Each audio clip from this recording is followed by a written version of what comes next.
এই দেখো বন্ধুরা, অল্প একটু চাউ নিয়ে নিয়েছি। অনেকটা চাউ ছিল, কিন্তু এখন খেলে চাউ খেলে পেট ভরে, পেট ফুলে যায়। আর কিছুটা ছিল, রেখে দিলাম, ও কালকে হয়ে যাবে। যাই হোক, আর গাছ থেকে দেখো পেঁপেটা ওপর থেকে পড়ে ফেটে গেছে।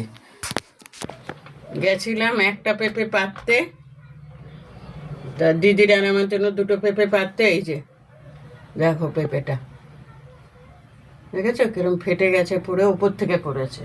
যাই হোক, তাহলে খেয়ে নেই। তোমরা তো জানো কতগুলো মাছ এনেছি, ওই জন্য আজকে আগে ঠাকুর পুজো দিয়ে নিয়েছি, তারপরে খেয়ে এবার সব মাছ পাল্টবো। কি করবো বলো তো? আর রবিবারে লাইন দিয়ে দিয়ে মাছ আনতে হয়, ভালো জিনিস আনতে হলে লাইন দিয়ে আনতে হয়, সেই লাইন দিয়ে আনলাম।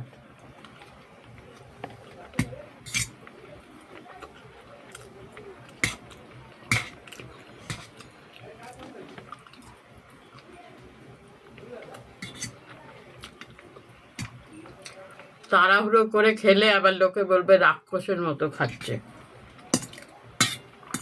কিন্তু ভাই গো, আমার তাড়াহুড়ো না করে খেলে হবে না গো। অনেক কাজ, কখন রান্না করবো বলো? চিংড়ি মাছ এনেছি, তাকে তো ধুয়ে বাচ্ছে সবকিছু করে করতে হবে।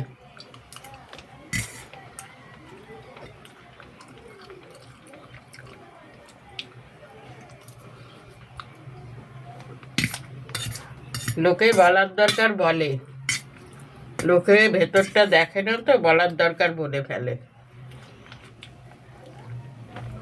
কালকে চাউটা না খুব ভালো হয়েছিল। ঠান্ডা হয়ে গেলে খাই তো ওখানে গিয়ে অতটা ভালো লাগে না, কিন্তু এই যে এখন গরম করলাম, বেশ ভালো লাগছে।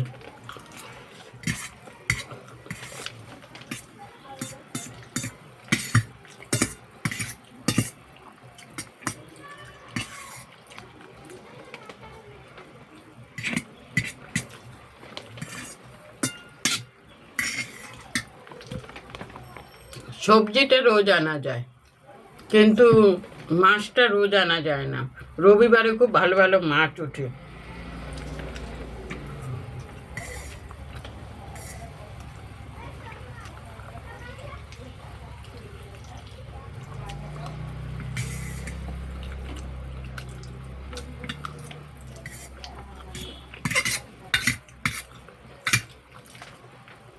তাও তো আমি বৌদির বাড়ি থেকে চান টানগুলো করে আছি।